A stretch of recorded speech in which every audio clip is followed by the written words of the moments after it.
Spanish Love Deception, by Elena Armas. Chapter 5. You knew the universe didn't like you all that much when, after an exhausting week that had been crowned with a catastrophic Friday, it started pouring down the minute you stepped out of the office. Me cago en la leche, I cursed under my breath, looking out through the glass of Intech's massive entrance door and taking in the dark clouds crowding the sky, rain falling from it almost violently. Pulling up my phone, I checked the weather app and discovered that the summer storm would probably hover over Manhattan for a couple more hours. Perfect, just perfect. It was already past 8 in the evening, so staying in the office to wait out the rain wasn't an option. I needed my bed. No, what I really needed was a can of Pringles and a pint of Ben Jerry's. But that wasn't a rendezvous I would be having today. Instead, I'd probably trick my stomach with whatever leftover veggies I had in the fridge. A thunder rumbled somewhere nearby, returning me to the ugly present. The rainfall increased, now gusts of wind veering the falling water from one side to the other.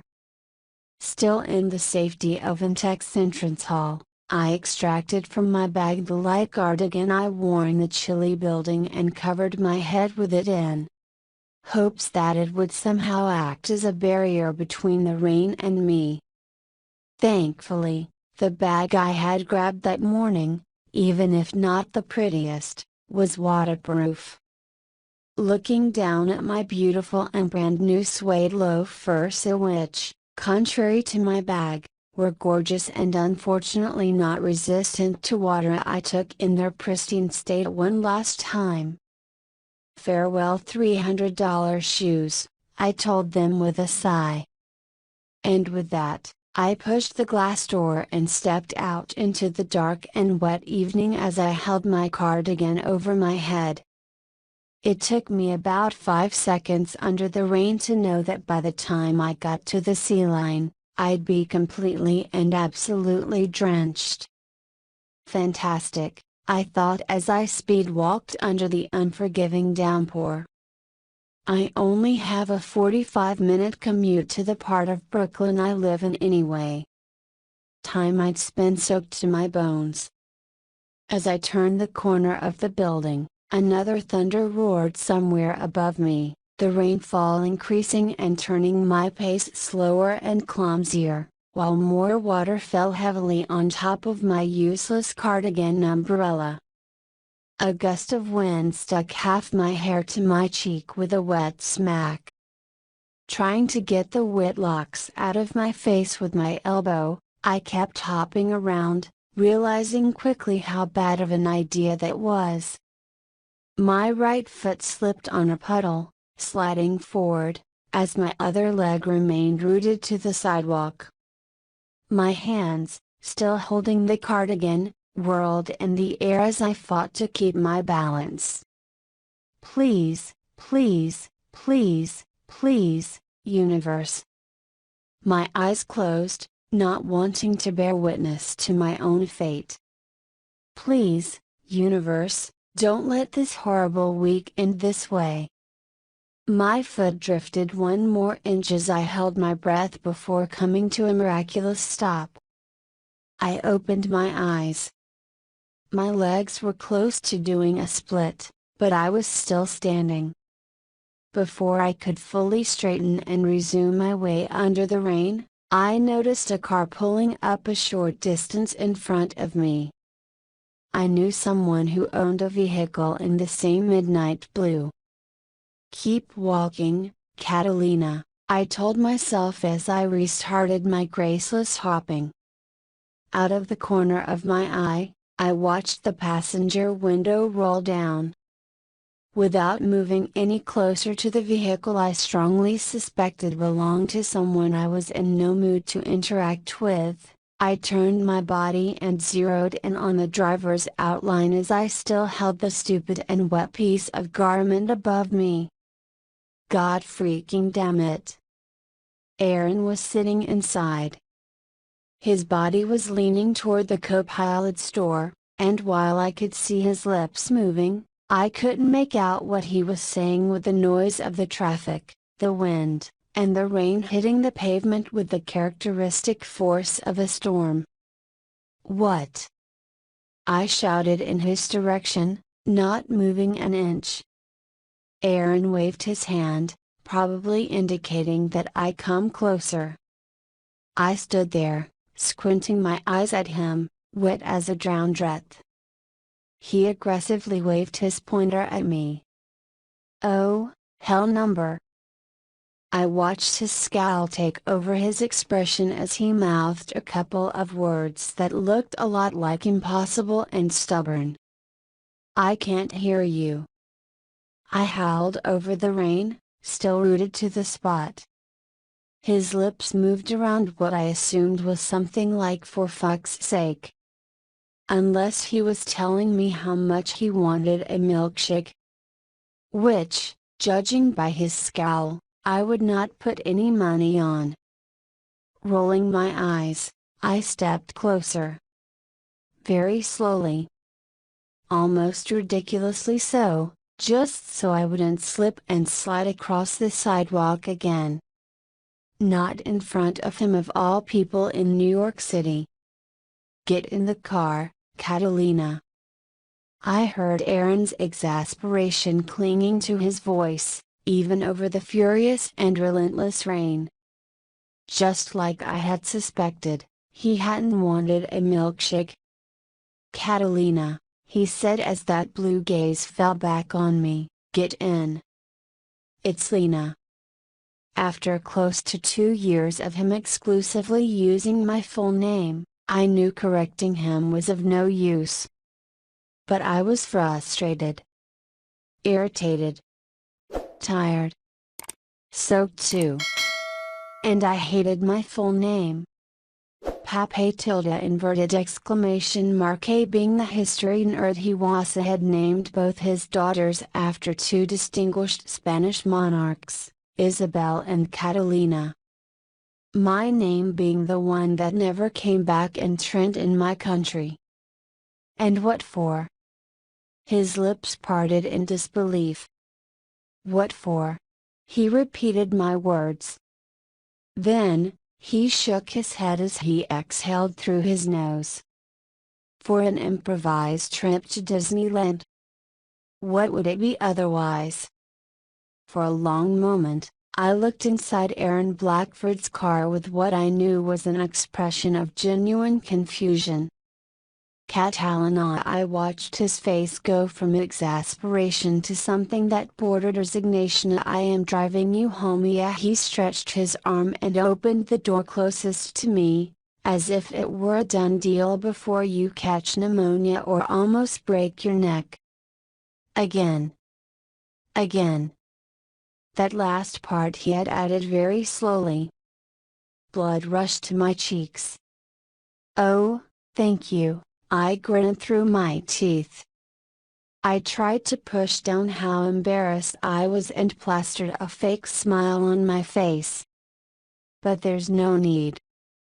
I stood in front of the open door, my wet hair sticking to my face again. I finally dropped the stupid cardigan and started squeezing water off it. "I can manage myself. This is just rain. If I've survived this long without breaking my neck, I think I can get home on my own today too. Plus, I'm not in a rush. Also, I have been avoiding you since you walked out of my office earlier today." As I uselessly twisted some more water off my cardigan, I watched his eyebrows knit, regaining his earlier expression as he processed my words. "What about the cat?" "What cat?" His head tilted. "Mr. Cat." The water must have been seeping through my skull because it took me an extra second to pin down what he was talking about. "Your neighbor's furless cat that you are not allergic to," he said slowly as my eyes widened. "Ryan's." I averted my eyes. Brian. My neighbor's name is Brian. Not important. Ignoring that last remark, I couldn't help but notice a line of cars forming behind Aaron's. Get in the car. Come on. No need, really. One more car piled up. Mr. Cat will survive a little longer without me. Aaron's mouth opened, but before he could say anything, the blaring sound of a horn startled me, making me give a little jump and almost collide against the car's open door. Por el amor de Dios! I squealed. Turning my head with my heart in my throat, I discovered it was one of New York City's infamous yellow taxis. After a few years of living and working in the city, I had learned my lesson when it came to angry drivers. Or pissed New Yorkers in general.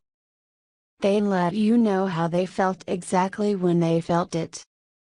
Proving my point, a trail of ugly sounding words was thrown in our direction. I turned back just in time to watch Aaron curse under his breath. He looked just as furious as the taxi driver.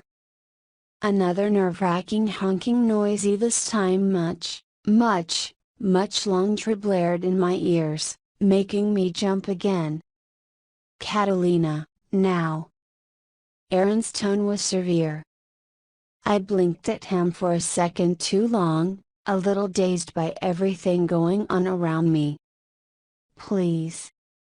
And before I could even process that word that had slipped out of him, a yellow blur was driving past us, gifting us with a raggy, assholes, and blaring his horn with something close to devotion. Those two words and Aaron's please and that asshole propelled my legs into the safety of Aaron's car. With impressive speed, I found myself letting my body fall onto the leather seat with a wet thud and smacking the door shut. Silence instantly engulfed us, the only sounds the muffled rattle of the rain against the shell of Aaron's car and the dull roar of the engine moving us forward and into the chaos that was New York's traffic. Thank you, I croaked, feeling extremely uncomfortable as I fastened my belt. Aaron kept his eyes on the road. Thank you, he answered, delivering that you with sarcasm, for not making me get out and carry you inside myself. The visual of what he had just said caught me completely off guard. My eyes widened before then quickly narrowing at him. And how in the world did you think that would be a good idea? I was wondering myself, believe me. That answer did not make any sense. And for some reason, it made my cheeks heat up. Again. Turning my head away from him and focusing on the almost lawless array of moving cars ahead of us, I shifted awkwardly in my seat. Then, I stopped abruptly, noticing my soaked clothes made weird squishy noises against the leather. So, I started as I slid to the edge, stretching the seat belt along with me. More noises followed. This is a very nice car. I cleared my throat. Is it an air freshener that makes it smell all new and leathery? I knew it wasn't. The interior was in pristine condition. Number. Moving my ass further up to the very end with yet another squishy sound, I cleared my throat. Straightening my back, I opened my mouth, but nothing came out, not when my mind was stuck on the fact that my soaked clothes were probably ruining the most likely expensive fabric underneath them. This was a bad idea. I should never have climbed in his car. I should have walked. Catalina, I heard Aaron from my left side, have you ever been inside a moving vehicle before? My eyebrows wrinkled. What? Of course. Why do you ask? I queried from my position at the edge of the co-pilot's seat. My knees were touching the dashboard. He slid me a glance, his eyes assessing my stance. "Oh. Well, just so you know," I added quickly, "this is how I always sit. I love watching everything from up close." I pretended to be engrossed by the traffic.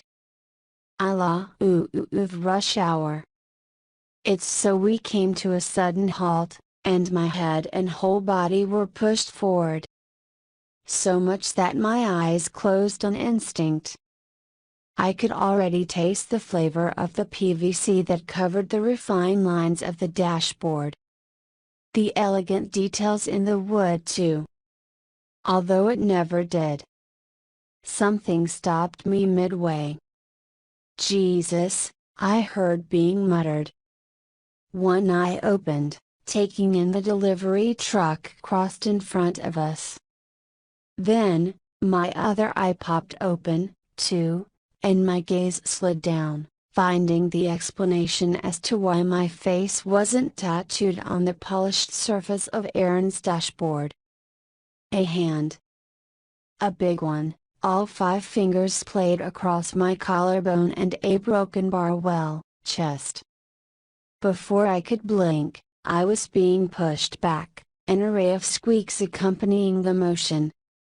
Right until my whole back was flush against the seat rest.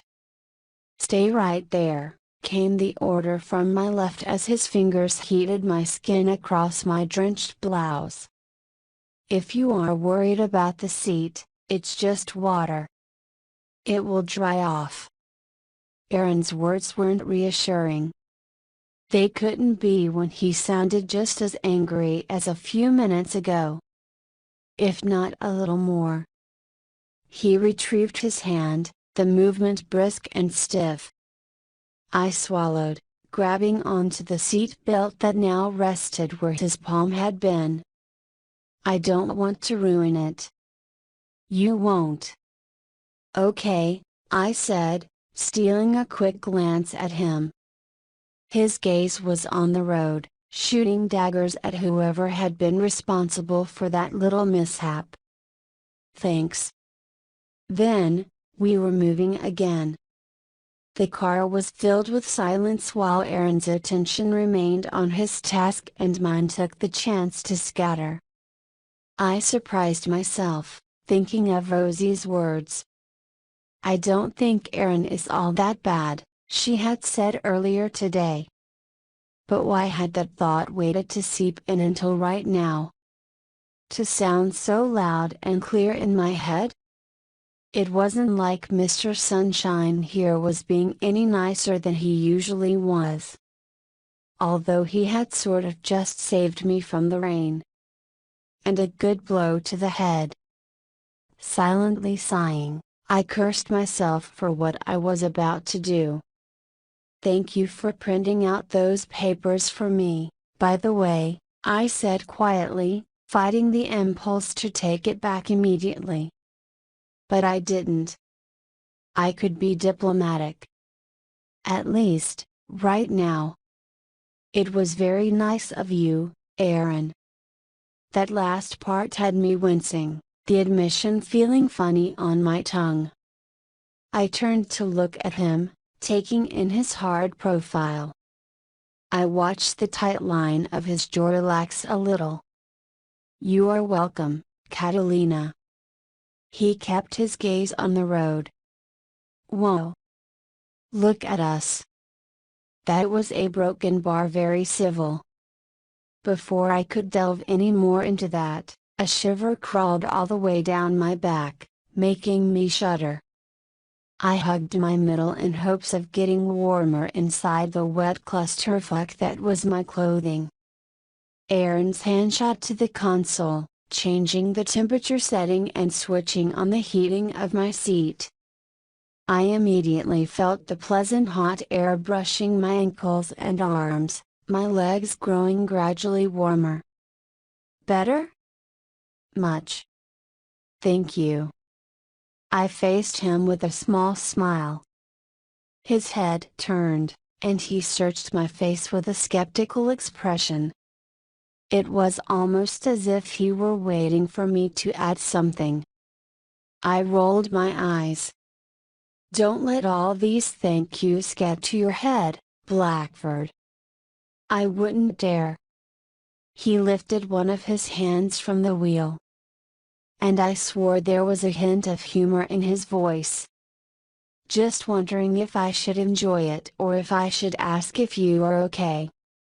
That's a good question, but I don't think it's one I can answer. I shrugged my shoulders, fighting the snappy comeback rising to my tongue.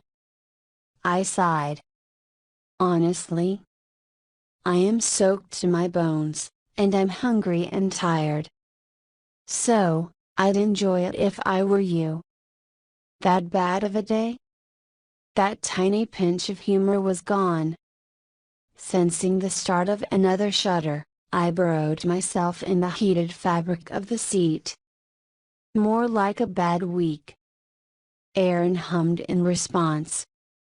It was a deep sound, a little like a rumble. This might not surprise you, but I have been close to murdering a few people this week, I confessed, taking the truce I had imposed as a green light for venting to him. And you are not even at the top of the list. A very light and very subdued snort came from him. Truce and all, I guessed I was allowed to admit that I liked it. It made my lips bend in a smile.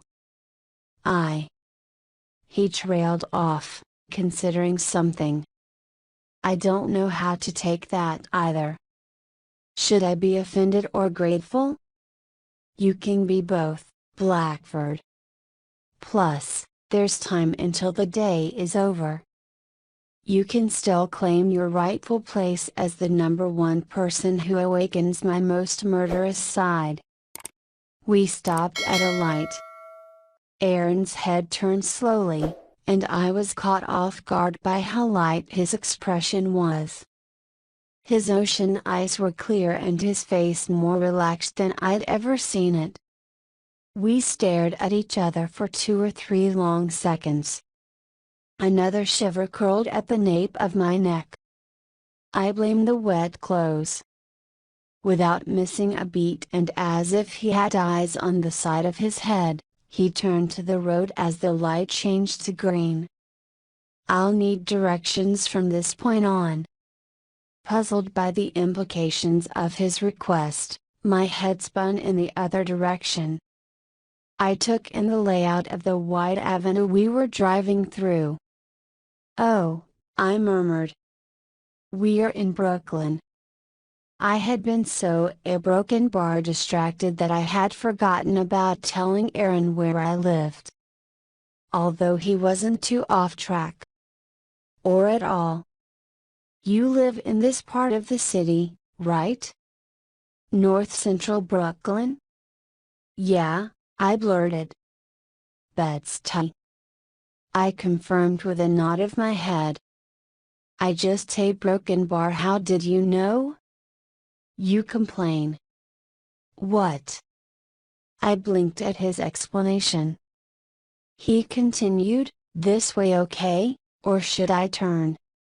Clearing my throat, I stumbled over my words. Yes, stay on Humboldt Street, and I'll let you know when to turn. Okay. I gripped my seat belt, feeling a little too warm all of a sudden. So, I complain? I mumbled. About the commute, Aaron answered calmly. I opened my mouth, but he continued, you have mentioned that it takes you 45 minutes to get to the part of Brooklyn you live in. He paused thoughtfully. You rant about it almost every day. My lips clipped shut. I did complain, but not to him. I pretty much vented to everybody else. Yeah, half the time, Aaron was somewhere around, but I never thought he was interested in what I had to say if it didn't concern work. or if it concerned me. He shocked me by asking, "Who's made the top besides me then?" The list with the people of you might have wanted to murder this week. A broken bar, I trailed off, surprised that he was interested enough to ask. "I want to know my competition," he said, sending my head swiveling in his direction. "It's only fair." Was that a joke? Oh my God, it was, wasn't it? Studying his profile, I felt myself smiling warily. Let me see. I could play this game. All right, so Jeff, I counted with my fingers, my cousin Charo a second finger, and Gerald. Yes, definitely him too. I let my hands drop to my lap. Hey, look at that, you didn't even make the top 3, Blackford. Congratulations. Frankly, I was genuinely surprised myself. I watched how his brows furrowed. What's the problem with your cousin? Oh, nothing. I waved my hand in the air, thinking of what Ma'am A tilde inverted exclamation mark had said. What that Sherlock Holmes wannabe had said about not finding photographic evidence of my made-up boyfriend. Just some family drama. Aaron seemed to consider that for a long moment, in which we drove in silence. I used the time to look at the passenger window, watching the blurry streets of Brooklyn through the droplets running down the glass. "Gerald is a prick," came from the man in the driver's seat. Eyes wide, I looked over at him. His profile was hard, serious. And I didn't think I'd ever heard Aaron curse. One day, he'll get what he deserves. I'm shocked that hasn't happened yet, if I'm being honest. If it were up to me, a broken bar, he shook his head. If it were up to you, what? What would you do? I watched a muscle jump in his jaw. He didn't answer, so I averted my gaze, letting it fall back onto the passing traffic. This conversation was pointless. And I was too drained of energy to attempt to have it anyway. It's all right. It's not like it's my first rodeo with him. What does that mean? Aaron's voice had a strange edge. Trying not to pay attention to that, I answered as honestly as I could without getting into too much detail. I didn't want Aaron's pity or compassion. He hasn't been exactly pleasant and agreeable ever since I got promoted to team leader. I shrugged, clasping my hands in my lap. It's like he can't compute why someone like me has the same position he does. Someone like you? Yeah. I exhaled heavily through my mouth, my breath fogging up the glass of the window for a couple of seconds. A woman. At first, I thought it was because I was the youngest team leader and he was skeptical about me. It would be fair.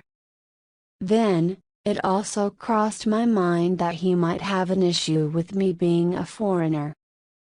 I know a few of the guys used to make fun of my accent. I once overheard Tim call me Sofia Vergara in a mocking way. Which, honestly, I took it as a compliment. Having half the curves or the width that woman has wouldn't be the worst thing in the world. Not that I'm unhappy with my body. I'm okay with being a broken bar the way I am. Normal. Plain. And I was. Everything about me was pretty standard where I came from. Brown eyes and brown hair. On the shorter side. Not thin, but not fat. Wide hips but rather small bust. We were millions of women that fit that description. So, I was a broken bar average. Not a big deal. It wouldn't hurt, losing a couple of pounds for the wedding, but I don't think whatever I'm doing is working. A sound came from my side, making me realize that I had not only overshared, but I had also rambled my way out of the topic at hand with Aaron, who didn't even compute small talk. Anyway, I cleared my throat. Gerald doesn't like me being where I am, and it has nothing to do with me not being an American or me being younger than him. But that's how the world works, and it will work that way until it doesn't anymore. More silence followed my words. I peeked at him, curious to know what it was that he was thinking that kept him from lecturing me or telling me that I was whining, or if he did not care what I had to say. But he only looked mad. Again. His jaw was all bunched up, and his brows furrowed. Out of the corner of my eye, I saw the intersection that signaled my street. "Oh, take the next right, please," I instructed Aaron, taking my eyes off him. "It's at the end of that street." Aaron followed my directions in silence, still looking like he was bothered by something I had said. Thankfully, my block came into view before I was tempted to ask. "There." I pointed with my finger. "The building on the right.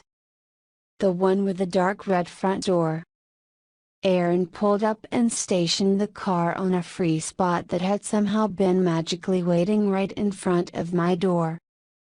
My gaze followed his right hand as he killed the engine. Silence engulfed the confined space of the vehicle.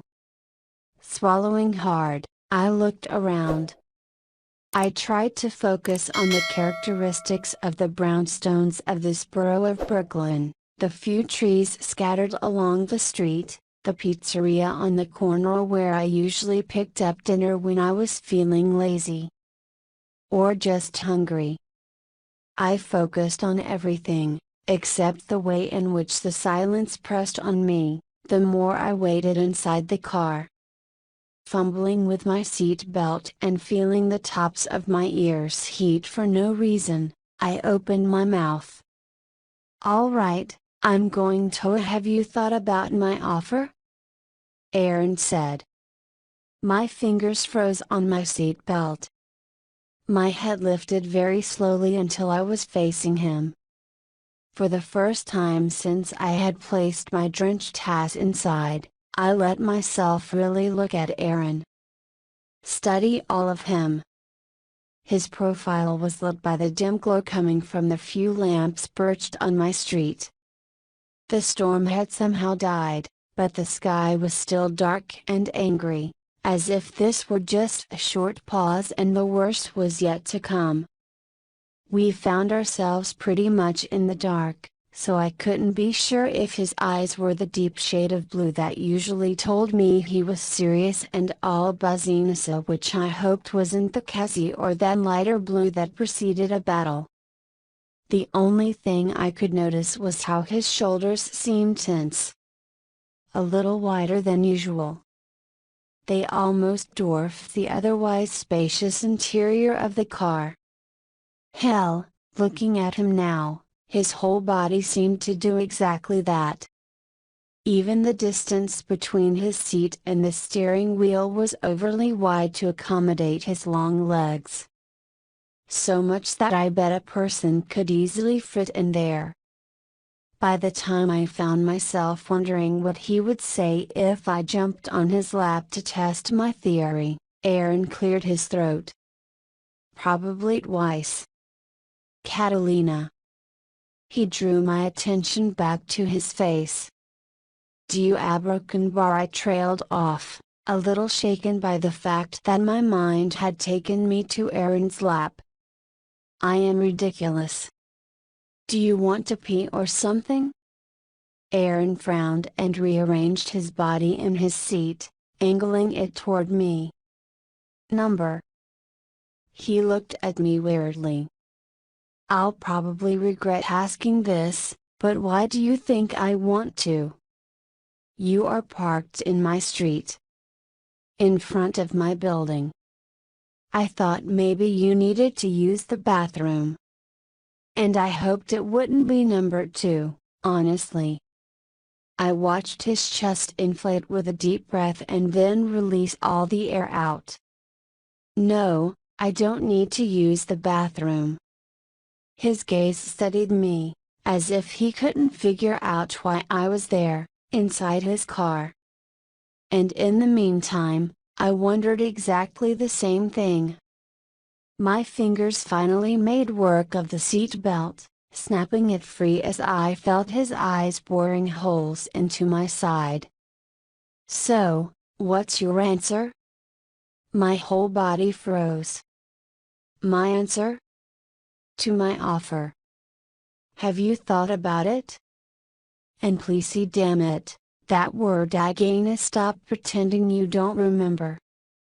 I know you do. My heart tripped, tumbling down for a horrifying second. I'm not pretending, I murmured, doing exactly what he had asked me not to.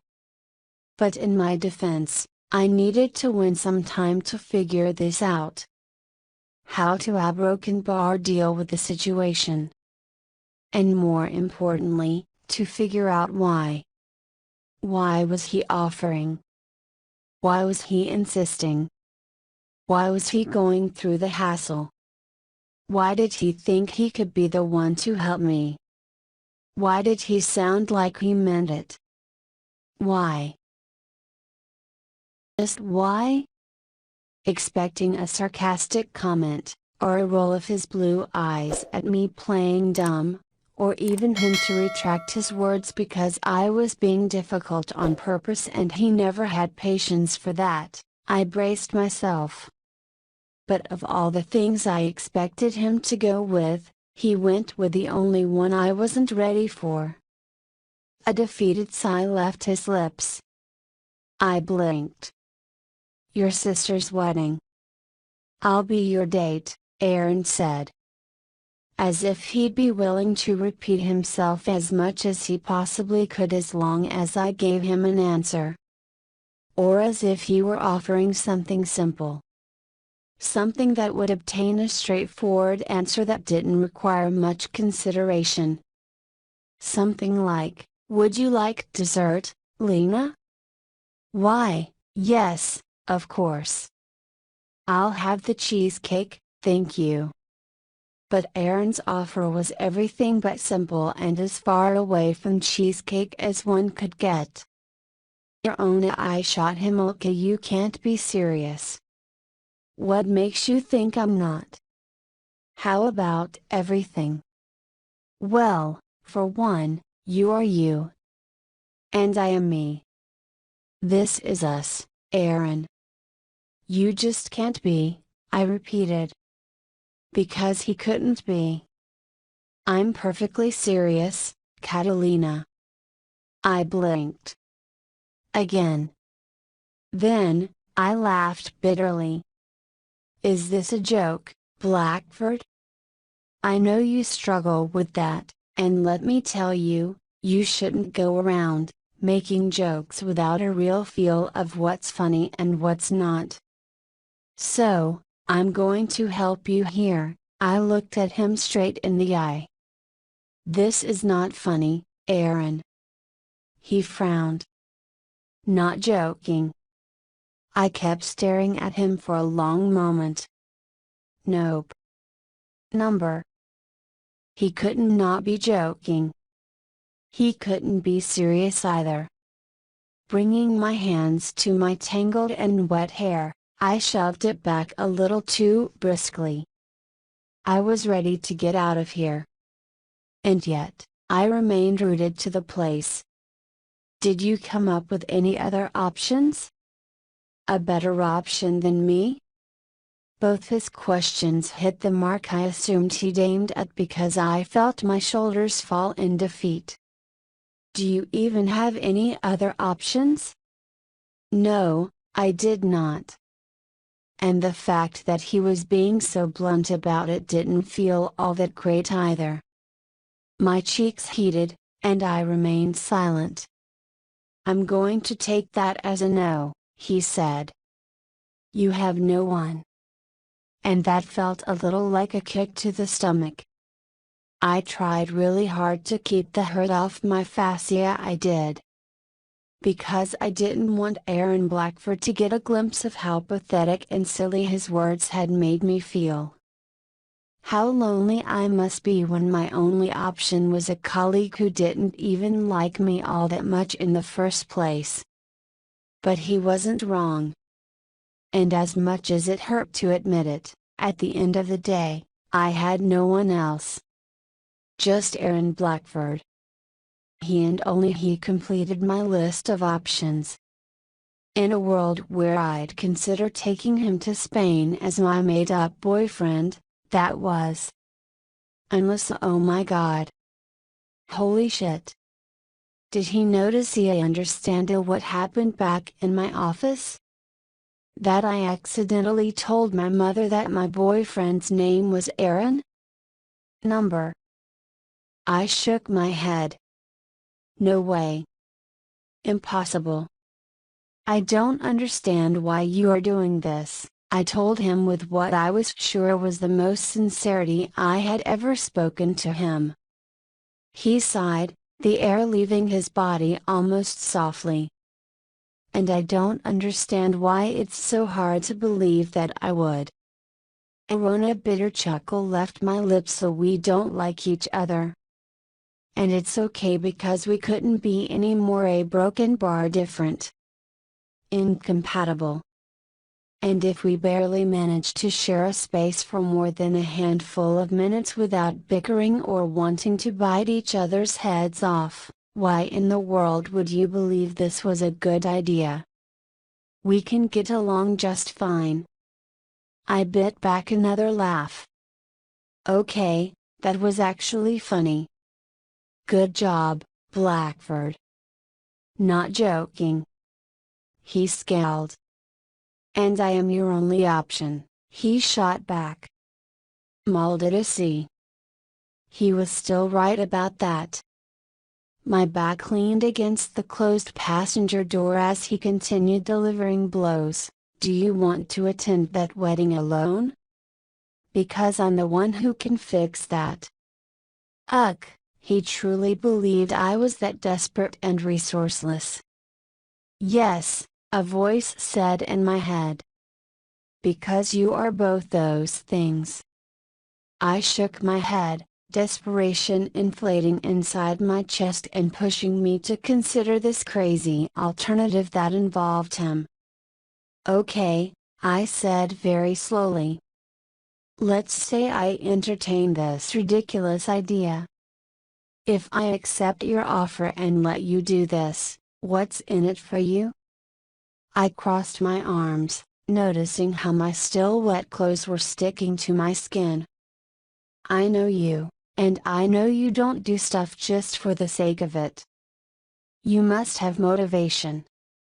A reason. A goal. You must want something in exchange, otherwise, you would never help me. You're not that kind of person. At least, not with me." Aaron's head reared back, almost unnoticeably, but I was sure I had seen it. He was quiet for a long moment, and I could almost hear the wheels in his head turning. "You could do the same for me," he finally said. "The same?" "You'll need to be more specific, Blackford. Is your sister getting married too?" I paused in thought. "Do you even have siblings?" "I don't know, but, well, I guess it doesn't matter if you do or don't." "Is there a wedding you want me to go to as your date?" "No," he answered. And I didn't know if he was talking about having siblings or not. But then he added, "Not for a wedding, but you could be my date." Be his date? Why did it sound so different when it was him asking me? Why did it sound so freaking different when Aaron was the one needing someone and not me? Yeah, I stopped myself, feeling self-conscious for a reason I didn't understand. Do you need a date? Like yeah, I pointed a finger at him. You? A woman to be your date? I don't intend to show up with a chimpanzee, like you suggested. So, yes, a woman. He paused, that scowl taking shape slowly. You. My lips snapped closed and then opened back up, probably making me look like a fish. So, you want me? I pointed at myself to pretend to be your date? I didn't say that. Don't you have a girlfriend?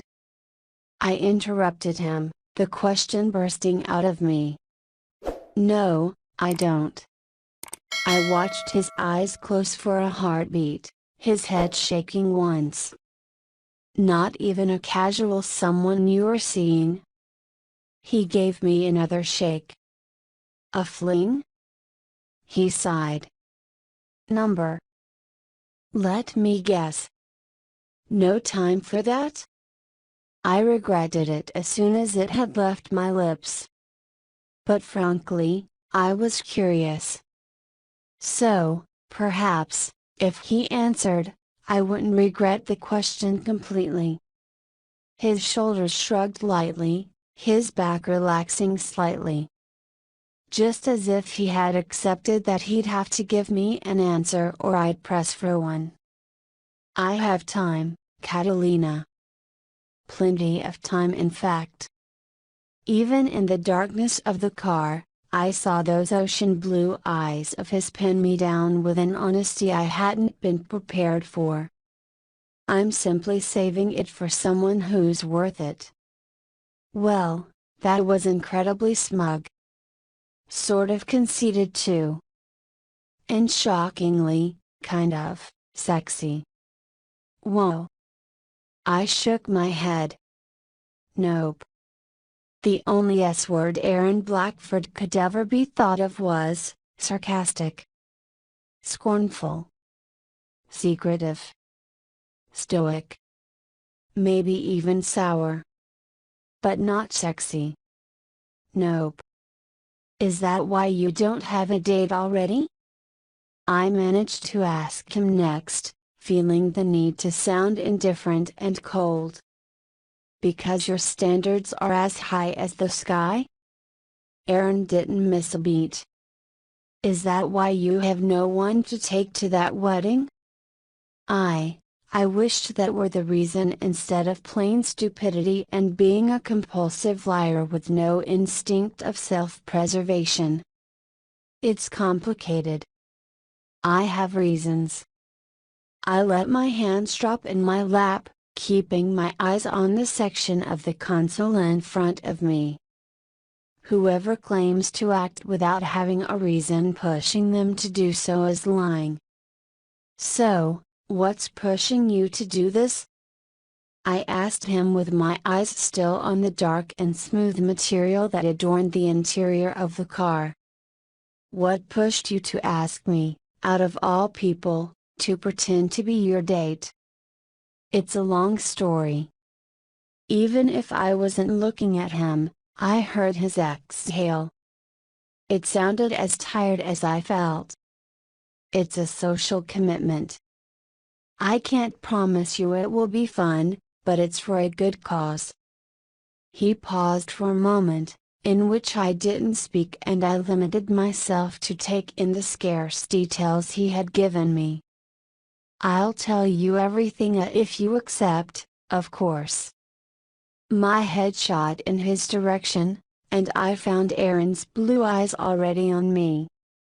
They were filled with a little challenge. And a little expectation. He was baiting me. Offering me an insight into Aaron Blackford's unknown and presumed to be non-existent personal life. He knew I'd want to know. Well played, Blackford. Why me? I asked him, being drawn to the light like a stupid fly. Why not anyone else? His gaze didn't waver when he answered, because if all these months we have worked together have taught me anything, it's that you are the only woman I know crazy enough to do something like this. You might be my only option too. I wouldn't take that as a compliment because it hadn't been one. He had just called me crazy. But shit. Something about the way he had said it, about this bizarre day and this unexpected turn of events in which I had found out he also needed someone, just like I did, seemed to wear me down. You do know that you'll have to fly to Spain with me for a whole weekend, right? A simple nod. Yes. And in exchange, you want just one night? One single night of me pretending to be your date? He nodded again, and this time, something solidified in his stare. In the way his jaw was clamped and his lips formed a flat line. Determination. I knew that look. I had argued against that look on many occasions. Then, he spoke, "Do we have a deal? Have we really lost our minds?" We gazed at each other in silence as my lips played with the answer, moving wordlessly until they didn't. Okay. There was a big chance we had really lost our minds, yes. Deal. Something flickered across Aaron's face. Deal, he repeated. Yep, we have definitely lost them. This deal between us was uncharted territory. And the air was suddenly thick with something that made it hard for me to take in a full breath. All right. Okay. Good. I brushed a finger over the surface of the impeccable dashboard. So, we have a deal. I inspected an imaginary dust particle, feeling my anxiety rise with every extra second I spent inside. There's a mountain of details we need to discuss. Namely the fact that he'd need to pretend to be the man I was supposedly dating and not just my wedding date. Or the fact that he'd have to pretend he was in love with me. But we can focus on you first. When is this social commitment I'm helping you with? Tomorrow. I'll pick you up at 7 p.m. My whole body came to a halt. Tomorrow? Aaron shifted in his seat, facing away from me. Yes. Be ready at 7. Sharp, he remarked. I was so out of it that I didn't even roll my eyes at him when he continued shooting orders, evening gown ideally. His right hand went to the car's ignition. Now, go home and rest, Catalina. It's late, and you look like you could use some sleep. His left hand fell heavily on the steering wheel. I'll tell you everything else tomorrow. Somehow, Aaron's words registered only after I closed the front door to my building behind me. And it was only a few seconds later, right after Aaron's car roared to life and faded away, that I allowed myself to really process what it meant. I'd be going on a date tomorrow. A fake date. With Aaron Blackford. And I needed an evening gown,